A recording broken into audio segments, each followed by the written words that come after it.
Football is a sport of passion and, above all, dreams. With each generation, talents emerge who promise to rewrite history. Young prodigies who carry the weight of millions' expectations. And it was in 2004 that the United States believed it had finally found its first football superstar. Imagine being just 14 years old, signing a $1 million contract with Nike, being called the new Pelé, and, years later, disappearing completely from football.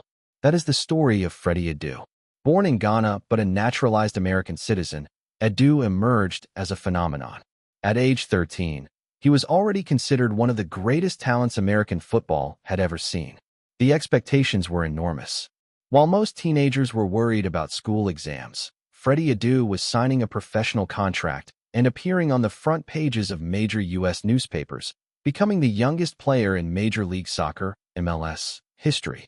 In his debut, at 14 years and 300 days old, he made history. His skill, vision, and precocious maturity put him in the global spotlight. Nike signed him to a multi-million advertising campaign, comparing him to Pelé. The world seemed at his feet. The peak, Adu's peak, in terms of recognition and perceived potential, was likely between 2004 and 2006. He was a key player on the US U-20 national team, participating in World Cups at that level and showing flashes of brilliance. The hope was that he would become the first truly American superstar to shine on Europe's biggest stages. He even played for the U.S. senior national team, reinforcing the idea that he would be the future of American football. But how could an athlete with such skill on the ball fall into obscurity so suddenly? Due to his brilliance on the field, the young athlete began to attract the attention of major clubs, such as Chelsea and Manchester United, which began competing to sign him. The problem is that this never happened. Freddie Adu's time had decided to trade him to Real Salt Lake in exchange for Jay Nolly, largely due to the local league's draft system in which clubs sign college or amateur players to their teams in rounds and can strategically negotiate their draft picks.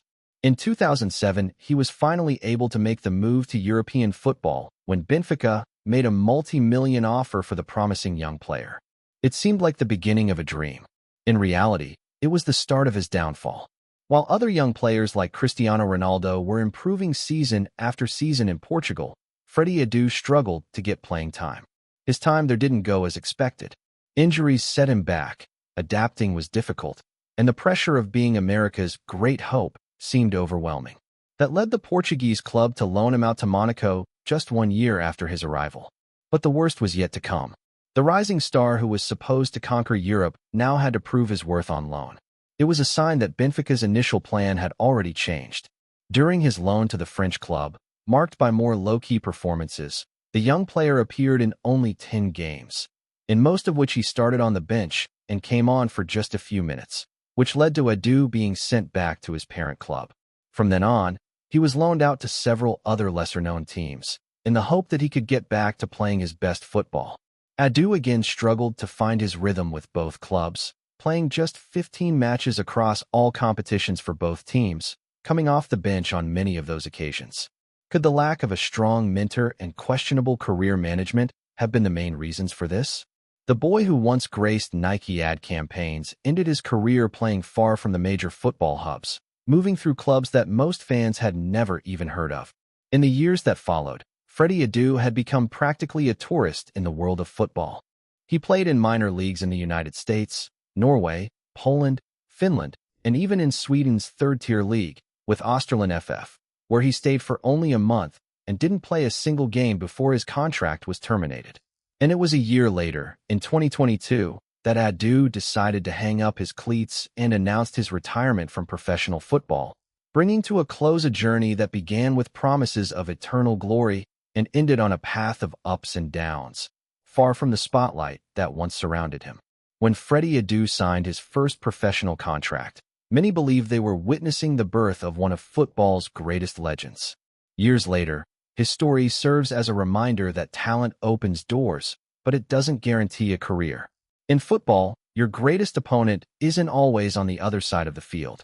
Pressure, expectations, injuries, and career choices can derail even the most promising path.